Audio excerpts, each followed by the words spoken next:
Ang Radyo Pilipinas 738 AM ay live nang mapapanood sa Channel 3 ng ABS-CBN TV Plus at Channels 45 to 49 ng GMA Affordabox. Kaya may access ka na sa balitang totoo anytime, anywhere.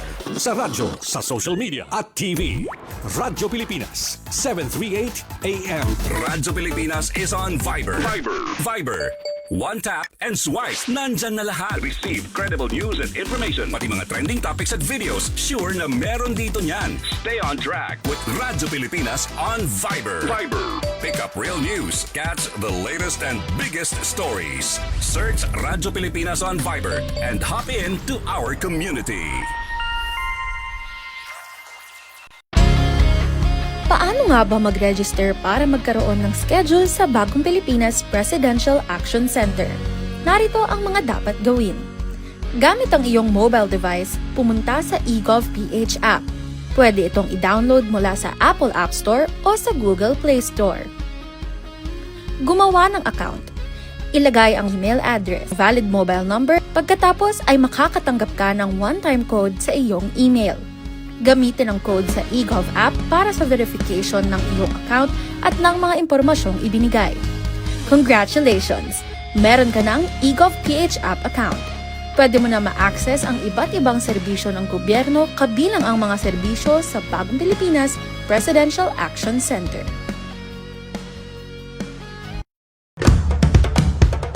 Ito ang Presidential Broadcast Service. Radyo Pilipinas. Radyo Publiko Ng Bagong Pilipinas para sa Bagong Pilipino. Naghahatid ng mahahalagang balita at impormasyon na guugnay ng pamahalaan sa sambayanan. Tulay sa himpapawid ng serbisyo publiko. Radyo Pilipinas. Radyo Publiko. Ang boses ng Pangulo. Sa Mega Manila 738. Radyo Pilipinas. Radyo Publiko. Tahanan ng OFW. Handog ng Department of Migrant Workers at Radyo Pilipinas. Radyo Publiko. Programang maghahatid ng impormasyon sa mga polisiya, programa at mga hakbang ng DMW para sa kapakanan ng ating mga OFWs at kanilang pamilya. Tahanan ng OFW. Programang hatid ay agarang serbisyo publiko para sa bagong bayani ng bayan, para sa bagong Pilipinas. Tahanan ng OFW ng Department of Migrant Workers. Dito sa Radyo Pilipinas. Radyo Publiko.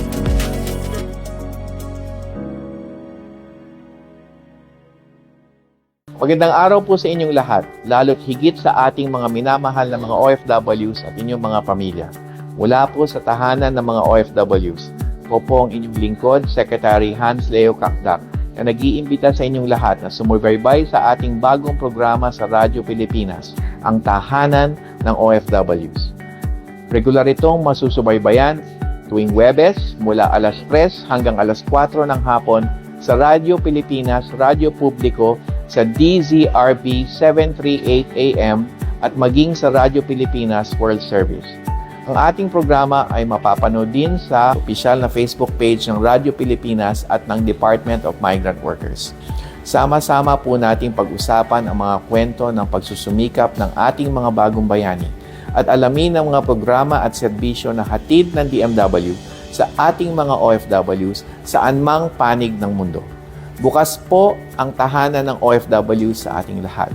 Kaya't halina't, tutukan at sama-sama nating ipagmalaki sa mundo ang ating mga bagong bayani sa ating bagong Pilipinas. Maraming salamat po.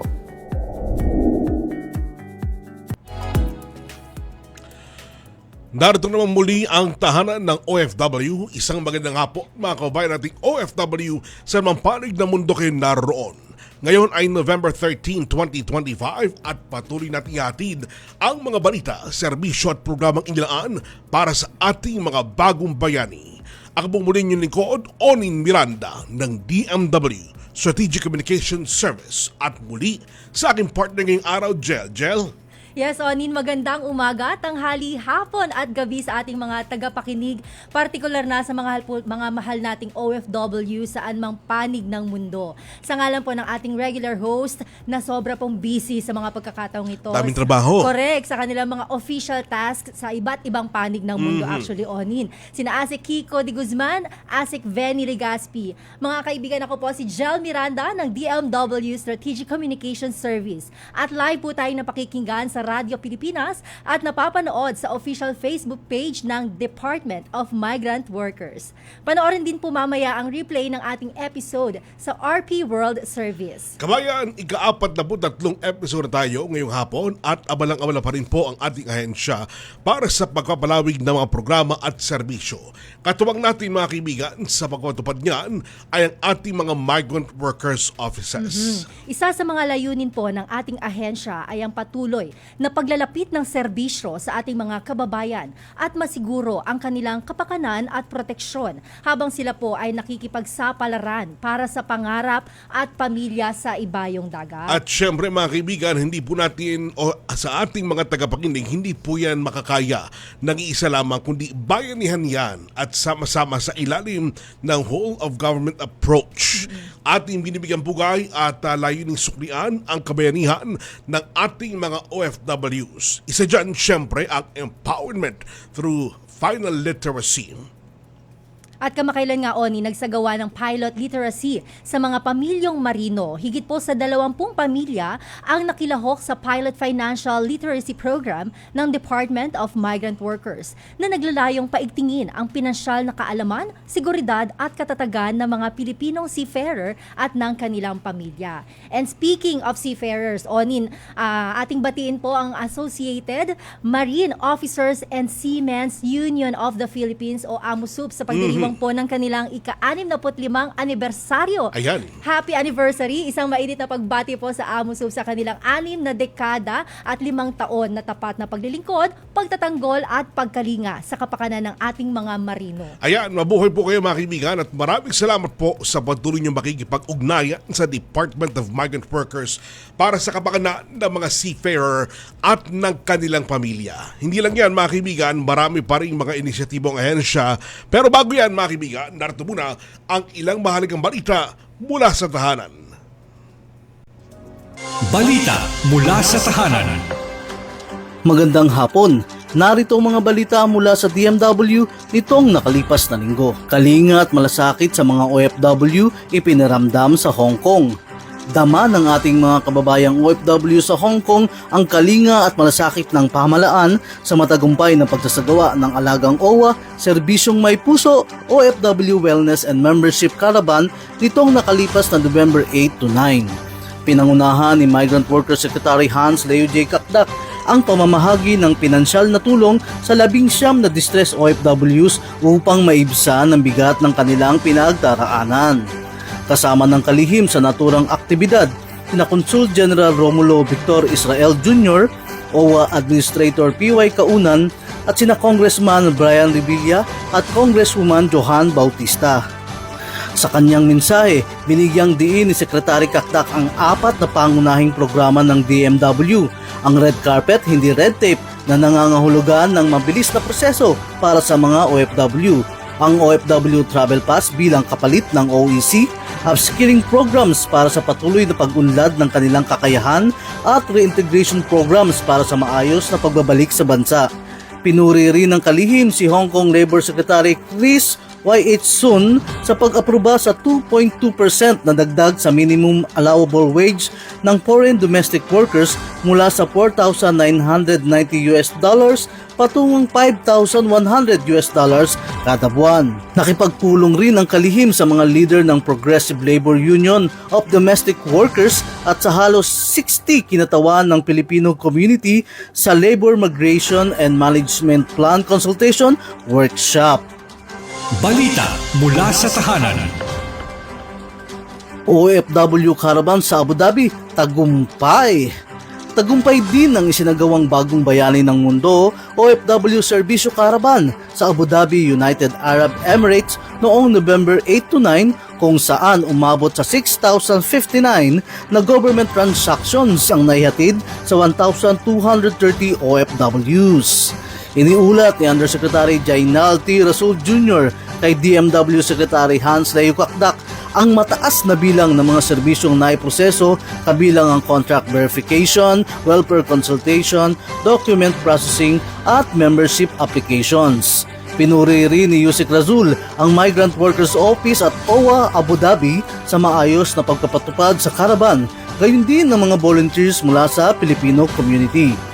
Ayon kay Yusik Razul, malaking bahagi ng tagumpay ng caravan ang aktibong pamumuno ni Ambassador Alfonso A. Burr ng Philippine Embassy sa UAE na personal na tumutok sa maayos na daloy ng programa. Nagpahayag ng pasasalamat ang mga OFW kay Pangulong Ferdinand R. Marcos Jr. at sa DMW sa patuloy na paghahatid ng serbisyo sa kanilang kinaroroonan. Tiniyak naman ng kagawaran na ipagpapatuloy nito ang serbisyong may malasakit para sa mga Pilipino saan mang panig ng mundo alinsunod sa direktiba ng Pangulo na walang maiiwang Pilipino sa serbisyo ng pamahalaan. Balita mula sa tahanan. At ito ang mga balita para sa linggong ito. Ako ang inyong naging tagpagbalita. Ako si Dan Garcia. Mula sa tahanan ng OFW, Radyo Pilipinas, Radyo Publiko. Dan Garcia. Sa iba pa nating mga balita, Department of Migrant Workers, Department of Labor and Employment, Overseas Workers Welfare Administration, TESDA at mga local government units sa Cotabato Province nagkaisa para sa mas pinatibay na serbisyo sa mga overseas Filipino workers o OFW. Pinangunahan ng DMW Region 11 o Region 12 ang ceremonial signing ng Memorandum of Agreement kasama ang mga katuwang na ahensya at lokal na pamahalaan noong November 11, 2025 sa Provincial Capital Rooftop, Kidapawan City. Sa parehong araw, isinagawa rin ang Action Fund releasing bilang bahagi ng patuloy na serbisyo ng DMW sa migrant sector ng Soxargen. Ano ang mga lalawigan na kasama Soxargen? Marami. Hindi mo na maalala. Oo. South Cotabato? Tama Yan. ba? Yan, oo. Ayun nga. Sige na, marami. Isang konkretong hakbang mga kaibigan para may tinutulong, proteksyon at oportunidad para sa mga OFW sa reyon. Magandang balita po yan mga kaibigan sapagkat iba't ibang mga ahensya po ang magtutulong-tulong para sa pamilya at mga mismong overseas Filipino workers. At yung ating Action Fund, tuloy-tuloy din yung pamamahagi nila lalo na dun sa mga OFWs at kanilang pamilya na usually naapektuhan ng mga pagbaha, ng iba't ibang mga kalamidad. Ayan. Samantala, higit 200 overseas Filipino workers o OFWs at kanilang pamilya sa Pateros ang direktang nakatanggap ng iba't ibang serbisyo mula sa pamahalaan sa kauna-unahang OFW Serbisyo Caravan sa buong NCR na ginanap sa Pateros Sports Complex, Barangay Aguho nito pong November 7, 2025.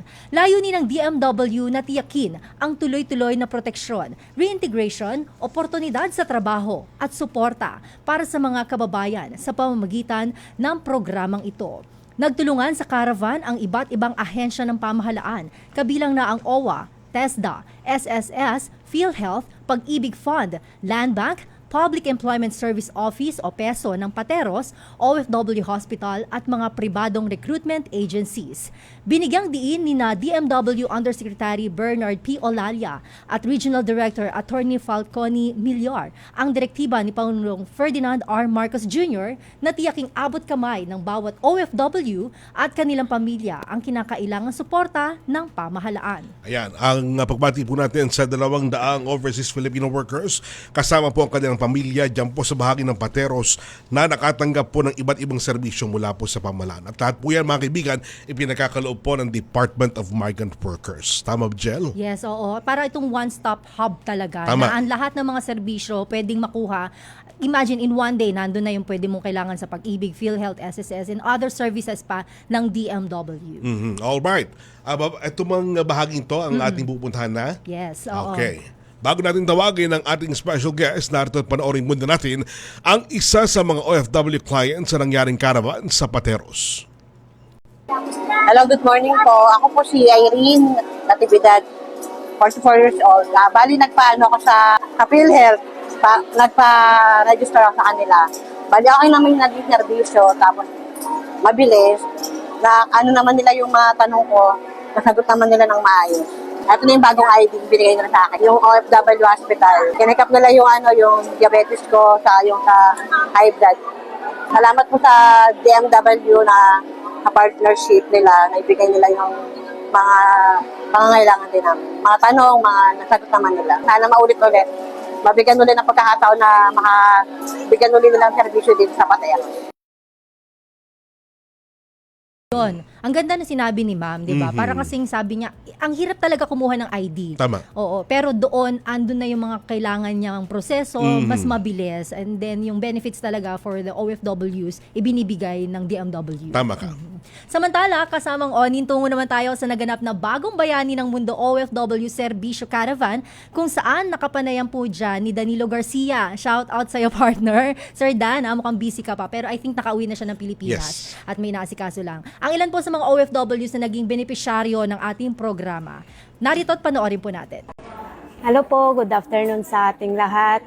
Dito ko ngayon sa Intercontinental Abu Dhabi to hold our caravan. Sa lahat po ng OFW na gustong mag-renew ng OWA, punta po kayo dito.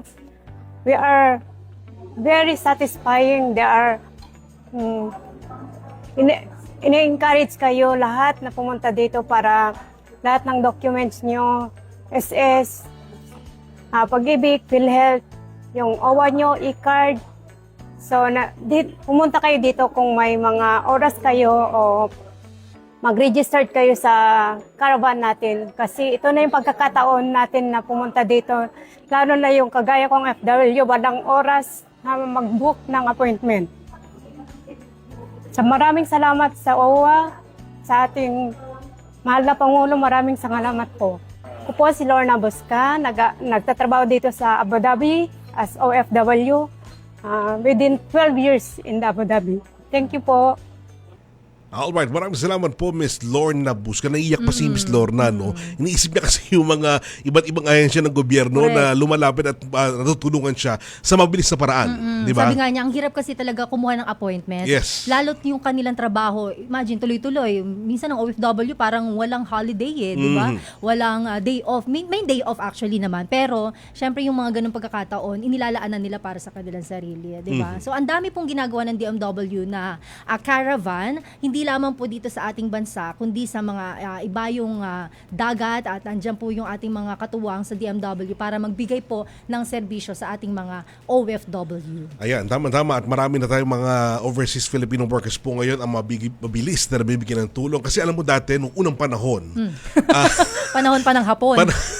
Hindi naman, pero ibig sabihin, nung unang hinawakan ng programa ng OFW sa pamamagitan ng Philippine Overseas Workers, ng Philippine Overseas Employment Administration or POEA, talagang ang halos every time na magpo-programa po kami, Sir Benny, talagang mararamdaman mo sa kanila yung talagang hirap ng damdamin dahil sa marami sa kanila ang talagang kumbaga parang wawala ng pag-asa correct. dahil sa hirap na inaabot. But anyway. Alright, so tuloy po natin yung ating mga iba pang parte ng programa, Onin. Yes, kagabay mo saan man sa mundo. Kaagapay mo. Saan ka man sa mundo.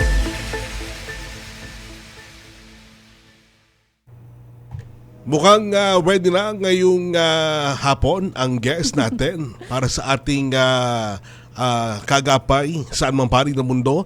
Please welcome our DMW Assistant Secretary Levinson Alcantara from Policy and International Cooperation. Ask Lev, bati po muna kayo, magandang hapon po sa inyo. Magandang hapon po sa inyo, Sir Onin, Ma'am Jel. Yes. At magandang araw po, magandang tanghali, magandang gabi sa ating mga masugid na taga. Tama po yun. Tama, sir. 24 oras sapagkat ang ating mga overseas Filipino workers talagang every 24 hours nandyan. Kaya ang ating programa napakikinggan, napapanood sa mga panig ng mundo. Asiklev, kamusta po kayo at ang ating Policy and International Cooperation? And pwede nyo kaming balitaan doon sa ginanap na signing of Joint Memorandum for Implementation of the Seasonal Workers Program o SWP ng Republic of Korea. Mainam naman po. Sa katunayan, marami-rami po tayo mga bilateral at saka multilateral na mga agreements na riniripaso para po sa mas mainam na kalagayan ng ating mga kababayang OFW. Isa po dito yung inyong nabanggit, yung Joint Memorandum Circular para sa maayos na implementasyon ng Seasonal Workers Program ng agricultural sector sa South Korea. All right. Asikle, pati mong ang mga hakbang po para masiguro ang proteksyon at kapakanan ng ating mga seasonal workers. Ano nga po ba? Yeah, mainam na tanong, Sir Onin. Nagsimula po kasi ang Seasonal Workers Program bilang inisyatibo ng ating mga local government units. So, sa matagal-tagal na panahon, iba-iba yung mga batayan, iba-iba yung pamamaraan ng pagkuha ng mga seasonal workers na mga kababayan natin patungo doon sa kanilang mga katwining o kaya sisterhood na agreement ng mga local government units din sa Korea.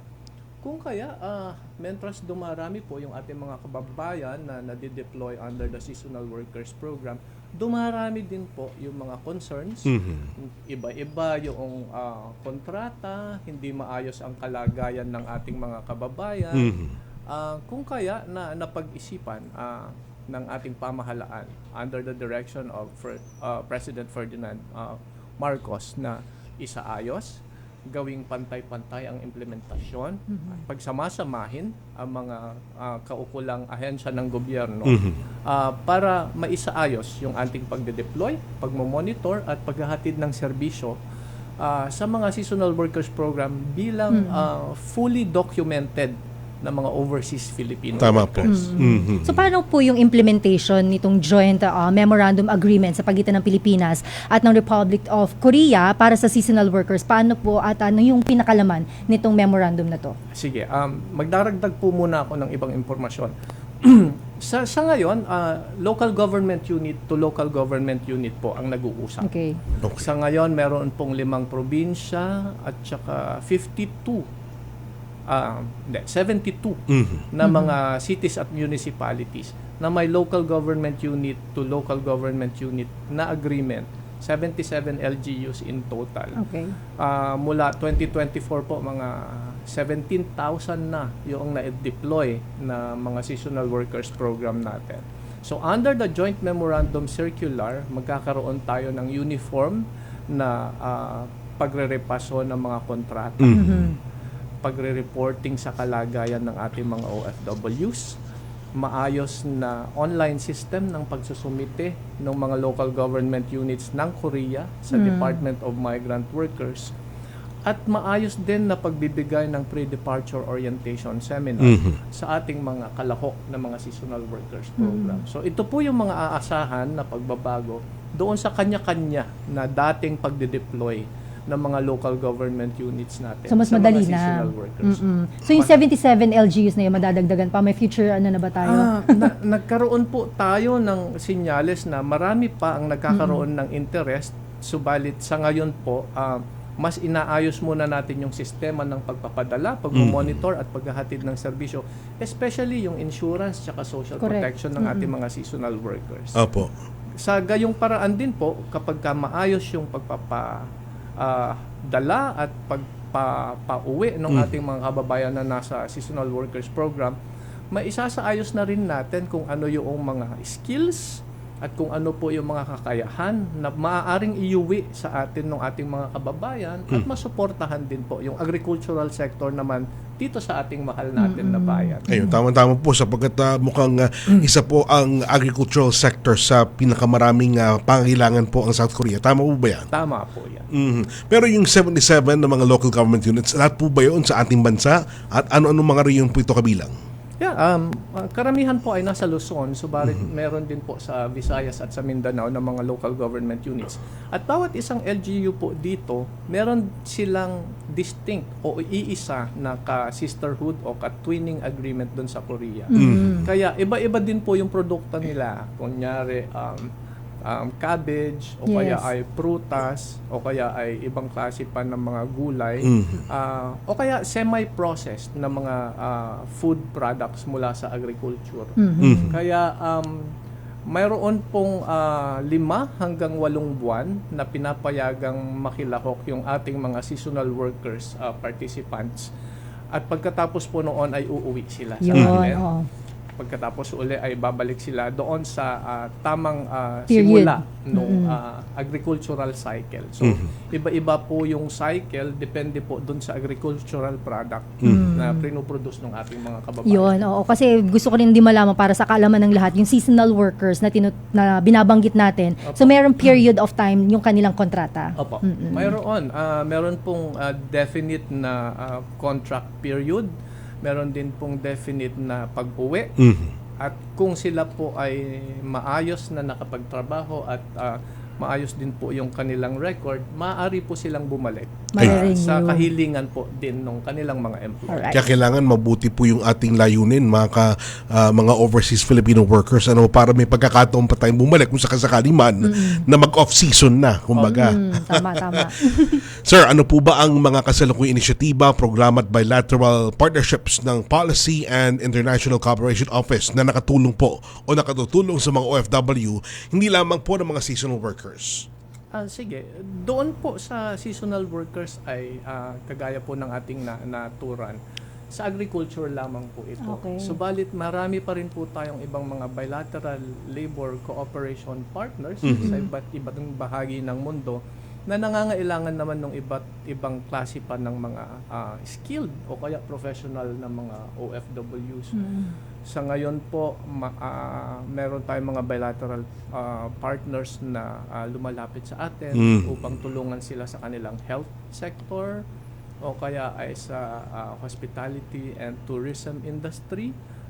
Marami din po ang sa construction workers, lalo na po yung mga nagre-recover at nag-expand ng kanilang mga ekonomiya pagkatapos nitong pandemya. Correct. So, iba't iba pong larangan, iba't ibang klase ng kakayahan at skills na mga overseas Filipino workers ang ikinakatok po, inilalapit ng ating mga bilateral partners sa atin. Ayan. Gaano po karami at this point in time yung mga seasonal workers natin? Halimbawa, for Korea man lang, at this point in time, gaano po sila karami? Sa Korea po, kung bibilangin natin mula 2024 lamang hanggang sa kasalukuyan, merong more than 15,600. Wow. Ito po yung first time tsaka yung bumabalik na mga seasonal workers. Maliban pa po yung mga humigit kumulang na 2,000 na seasonal worker invites. Yun pong pamilya ng mga seasonal workers na naibigan ng mga employers natin. Nagtatanong din po sila, meron ka, masipag ka? Meron ka pa bang kapamilya na ganyan din? Na ganyan din kasipag. Totoo po. Meron din po silang track para doon yung tinatawag nating seasonal worker invites program. So binibilang na rin po natin yon. Sinasala na din po natin yung kontrata nila at ini-encourage na rin po natin silang magmiyembro ng OWA, magkaroon ng sapat na coverage sa insurance. At minomonitor na rin po natin yung kanilang mga employers. Alam mo, Jill, may kalaman tayo dyan sapagkat yung ating mga kababayan na nagpunta minsan ng South Korea at nagtrabaho bilang seasonal worker, ang sumunod na pagkakataon, pagbalik niya ron, ang kasama niya tatlong pinsan, isang kuya at meron pang ate.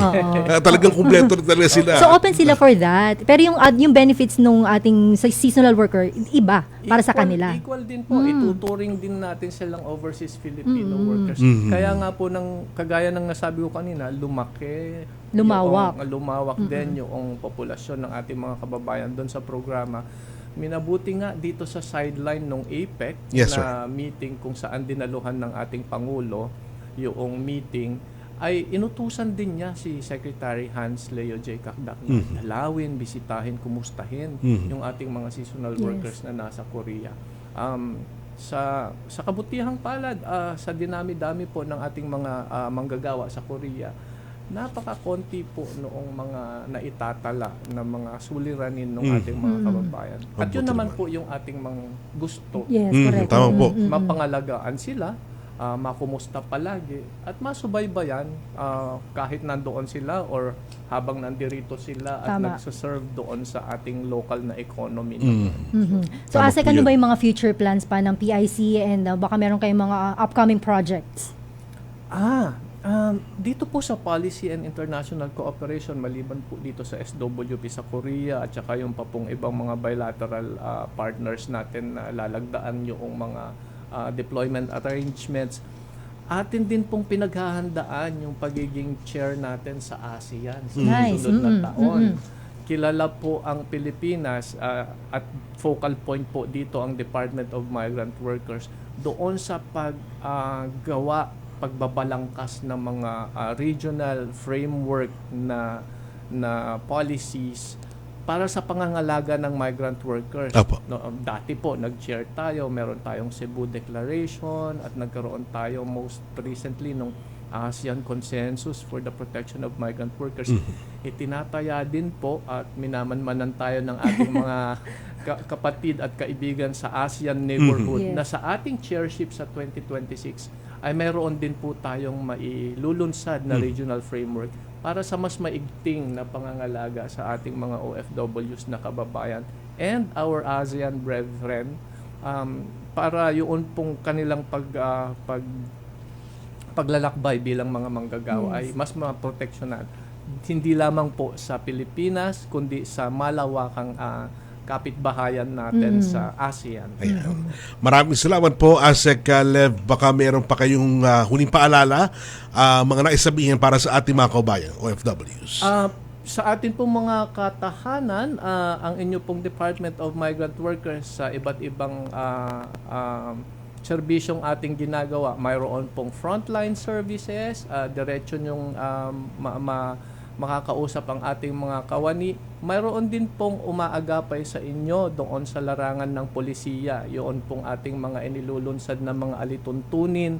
Lagi pong isinasaisip natin yung habilin ng ating liderato na unahin ang OFWs at iparamdam sa kanila na tunay na tahanan ng OFWs ang department. Ayan. Maraming pong salamat mga kaibigan. Si Assistant Secretary Levinson Alcantara ng Policy and International Cooperation ng DMW. Mga kaibigan, magkabalik po kami. Ilan muna paalala. Itinuloy na po natin ang zero balance billing. Libre po. Ibig sabihin, ang serbisyo sa basic accommodation sa ating mga DOH na ospital, wala nang babayaran ang pasyente. Po, ang dami pong challenge, hindi po namin alam kung saan namin kukunin, ganon, nag-iisip kung paano namin mababayaran. Siyempre po, masaya, super saya po dahil na zero billing po kami. Opo, malaking po talaga, malaking tulong po. Mabilis lang din po. Bayad na ang bill ninyo. Uulitin ko, wala nang kailangan bayaran ng pasyente basta sa DOH Hospital dahil bayad na po ang bill ninyo. Naiyak ako kasi sobrang saya. Maraming salamat po, Mr. President Bongbong Marcos Jr. Hindi kami nagkamali ng taong hinalal. Magandang araw, si Dingdong Dantes po ito. Basta sinabing Pilipinas, isa sa una nating naiisip ay ang magagandang beach sa ating bansa. Andyan ang Boracay, El Nido, Panglao, nako, nakakamiss tuloy ang dagat. Pero what if habang nasa dagat ka, biglang lumindol ng malakas na halos hindi ka na makatayo? Tapos, biglang umurong ang tubig ng dagat na parabang napakabilis na nag-low tide? Tapos maya-maya pa may narinig kang kakaibang tunog na parabang may papalapit na malaking alon sa'yo. Hep, alam ko nakakapanik. Pero, lumikas ka na agad at tumakbo sa mataas na lugar o papalayo sa dagat.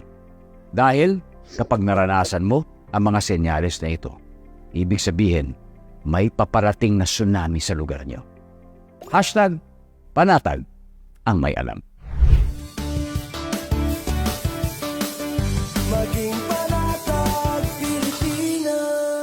Dahil sa sunod-sunod na balita ng mga lindol sa bansa, madalas naririnig natin ang mga terminong magnitude at intensity.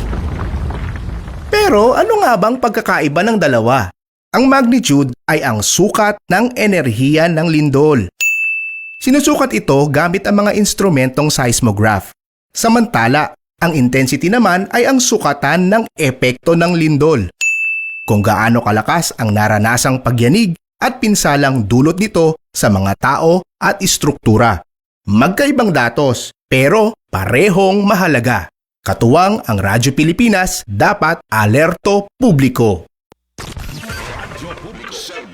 Bayang News Nationwide. Balitang pambansa. Sa ulo ng ating pinakamalawak na pagbabalita. ang radyo ng Pilipinas.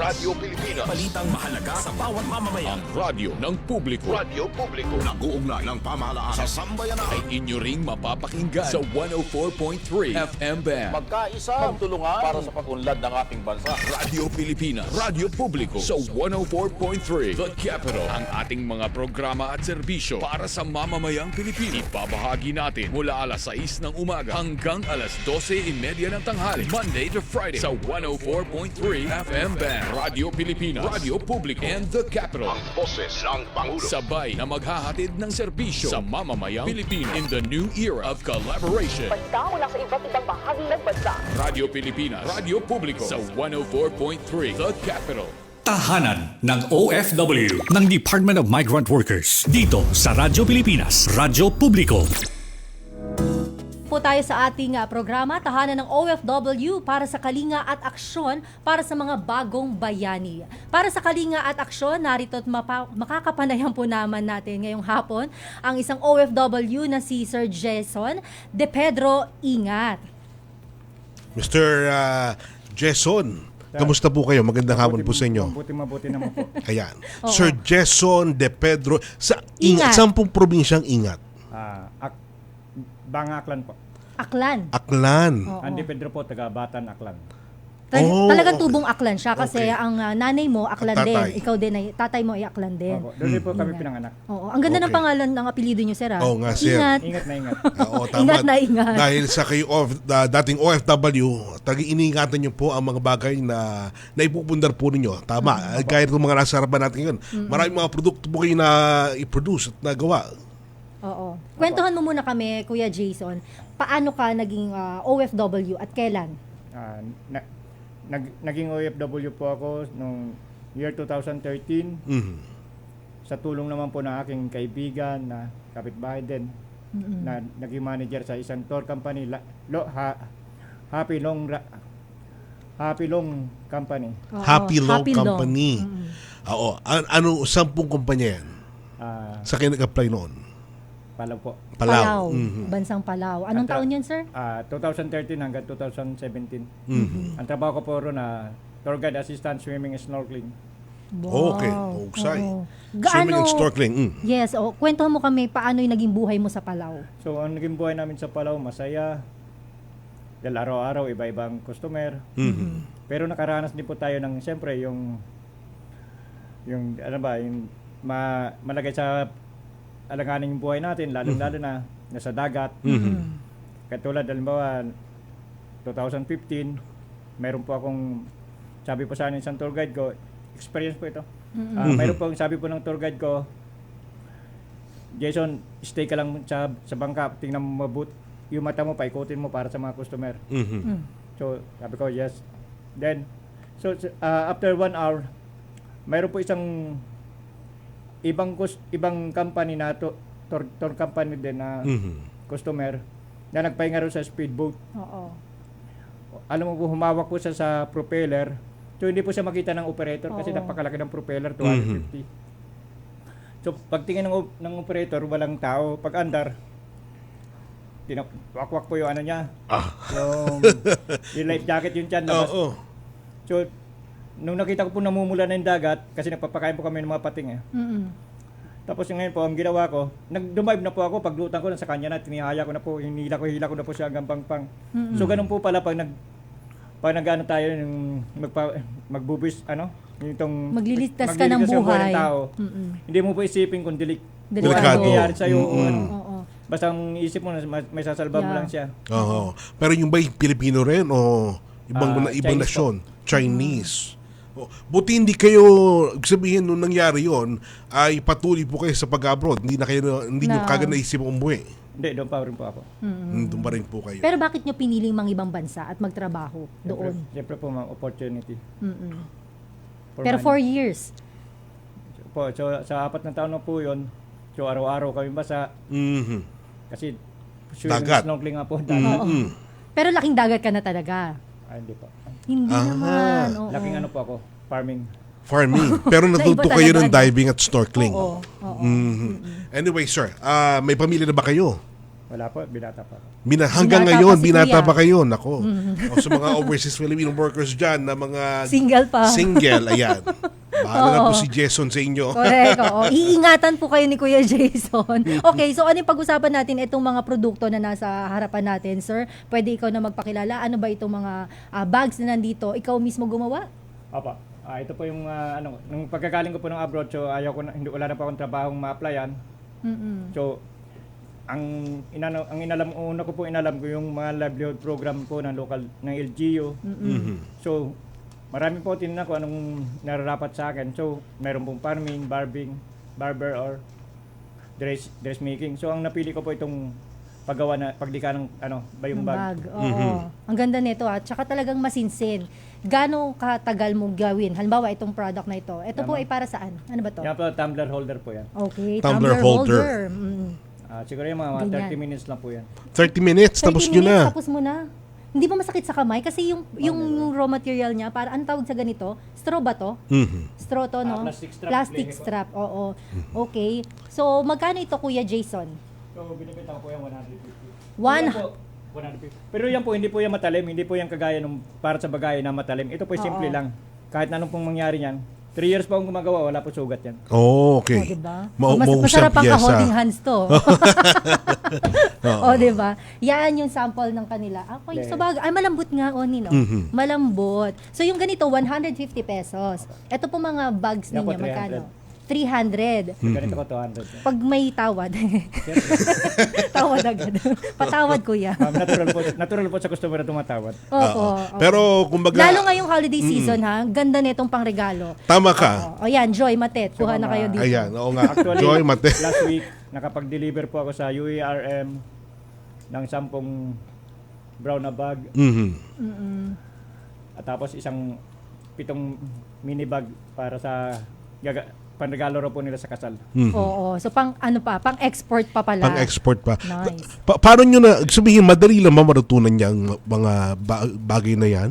So napakadali po kasi So ano nga po pala ang paggawa po ng bag maraming klase. Meron po kami tinatawag na yakap style at lala. Yakap. O, doon tayo sa mas magandang, sir, pakinggan. Yakap style. Paano yung yakap style? Kasi mahirap po yun kasi puro tupi. So ito naman, lala or habi, binabanig po yan. So nilalatag mo lang yung ganyan, tapos gano'n. Di ba nung elementary tayo, tinuro yun eh. Ewan ko kung natutunan mo yun. Oo, natutunan ko yun. Ayan, wait lang. Nagpapakita si kuya ng Ang sample. gamit po niyan. Sige nga kuya. Pero tignan natin sa camera kung kita. Pwede mo taas? Hindi, no? Ang gamit po Mahihirapan niyan, tayo. lang. So, thumbtack, postpin or ipit. So, siyempre, para pantay, laging ang middle niya. Tutupi para ang middle lang kaganyan. Ayun. So sa isang araw, ilan kang gawa? 6. 6 na ganito malalaki. Pero dapat meron na rin kayong katuwang. So far po, sa ginagawa po ninyo, meron bang nais tumulong sa inyo para karagdagan din kita para sa kanila? Opo. Sa pamilya ninyo? Ay, wala. Bakit wala po sa pamilya nyo? So may mga kanya-kanya po kami trabaho. So nung nag-OFW ka, yung kinikita mo noon ay para sa'yo? Sa mother. Sa nanay mo. Oo. Ngayon, kamusta pa ang inyong nanay? Ay, yung makabilang buhay na po. Anyway, but itong pinagkakabalahan nyo ngayon, paano nakatulong sa inyo? Malaki po, una-una, siyempre, tanggal stress ko. Libangan. Nakaka-relax. Hindi ko na po kailangan pumunta sa kapitbahay or makipagkwento ako kani-kanino. Basta, kung halimbawa tapos na po ako magtinda, doon ako sa bahay gumagawa. Nalilibang ako. So ngayon, ito po yung source of income ninyo. Wala na kayong plano mga ibang bansa ulit? Overage na po. Overage na. Ilang taon na po ba kayo? 7. Naku, wala pa sa itsura nyo. Parang Ilang taon ka na, 56 sir? lang kayo, sir. Oo nga. But anyway, Okay. sir, maganda yan. Yung produkto po ninyo, bayong. Kumbaga, lumang bayong. Actually, matibay ito. Lokal na Matibay. bayong. Di ba? Lokal. Oo, lokal na bayong, LB. Di ba? Oo, iba yun. Tawag ngayon, modernized ba yung bag? Oo. At Tama saka po. matibay ito, sir, di ba? Halimbawa, mabasama nito, hindi madaling masira. Kaya nyo bang gumawa ng ibang produkto mula dyan? Or sabihin, kaya nyo gawin ng iba-iba ang, Bukod sa bag. ang produkto nyo? Bukod sa bag, pwede ba tong damit? Hindi na. Uy, may mga... Ang tigas ng damit mo. Hindi na pwedeng gawin damit yan kasi ibang OFW yun na yun. Okay. Sige. Kuya, saan mabibili itong iyong mga produkto? Mama, dyan lang po sa DMW, mayroon po tayo dyan. Doon sa labas? Sa labas, sir po. Ayun naman pala. Magkikita naman pala tayo. Sige, doon ako bibili. Hindi, kukuha ko nito para syempre doon sa ating mga kaibigan dyan sa loob. Nakaano rin po ako na nakilala ko si Obra. Sino po si Ubra? Obra, passion craft. Okay. Obra. Oo. So, nagsusupply ka ba sa kanila? Hindi po. Naging kaibigan ko po siya. Mhm. Minsan tinanong niya ako kung kaya kong gumawa ng tumbler holder, bottle holder. So, nakagawa rin po ako ng ilang piraso sa kanya. Ayun. Yun ang tinatanong ko, sir. Nakakagawa kayo ng iba't ibang mga produkto mula dyan sa mga bayong na yan. Bukod sa baga nito, di ba meron ka ng tumbler holder. Yan. Yung mga cup holder, siguro mas maliit lang ng konti, pwede po yun, di ba? Anyway, si Obra yung Obra. katulong niya sa pagbebenta. Hindi. Hindi, ano? Obra. Anong Company yun. Company. Sige. Anyway. Ano ko lang po siya, naging kaibigan, minsan nagpapagawa sa akin ng bottle holder. Ganyan. Yes, sir. Nice. All right. Anyway, sir, ano po gusto niyo sabihin sa Department of Migrant Workers at maging sa ating pong kalihim, Secretary Hans Leo Cagdac, maging kay Pangulong Ferdinand Marcos Jr.? Ang masasabi ko po sa ating mga kapwa OFW, so pagkagaling po natin na abroad at hindi na po natin balak bumalik, so tangkiligin na lang po natin yung mga gawang atin. Pagsikapan po natin gawin, ipagmalaki po natin yung magawa natin, yung mga produktong Pilipino, gawang Pinoy. Ano masabi niyo po kay Secretary Cagdac? Salamat po na marami. Okay. Sir Cagdac, maraming salamat po sa programa niyo at kami natutulungan pa rin po. Yan. All right. Naway marami pa kaming kayo matulungan mga OFW. Ayan, maraming salamat, sir, at maging kay ating Pangulong Ferdinand Marcos Jr. na wala pong patid sa paghatid ng tulong po para sa mga overseas Filipino Facebook workers. po, nagbebenta ka ba sa Facebook? Hindi. So sa DMW office lang po ito makikita. Alright. So yun. Ito Anyway. sa halagang 150, 300, 200, pwede na So kayong... makikita rin po pala ito sa sa UARM, sa ilalim sa may gate ng UARM. Yun. Okay. Thank you Salamat so po na much po marami. and good luck. Nakapanayan po natin mga kaibigan si Sir Jason De Pedro Hingat. Ayan. Mga kaubayan, update muna mula po sa Department of Migrant Workers. Nagsimula na po ngayong araw ang bagong bayani OFW Servisyo Caravan sa Riyadh. 3 araw po yan. Samantala sa November 15 to 16 naman ang Singapore at Dubai. Layunin po ng caravan na ilapit ang serbisyo ng pamahalaan sa ating mga kaubayang overseas Philippine workers at kanilang pamilya. Mula po sa tulong pinansyal, health assistance, legal consultation, hanggang sa impormasyon tungkol sa reintegration at iba pang programa ng DMW. Ang ating po mga kaubayan ay hindi kahit na dumalo at samantalahin ang magkakataon ito para makakuha ng direktang suporta mula po sa DMW at katuwang na ahensya. Kabayan, stay safe and stay updated. Kasama po ninyo ang pamahalaan sa bawat takbang para protektado at maayos ang inyong serbisyo sa ibang bansa.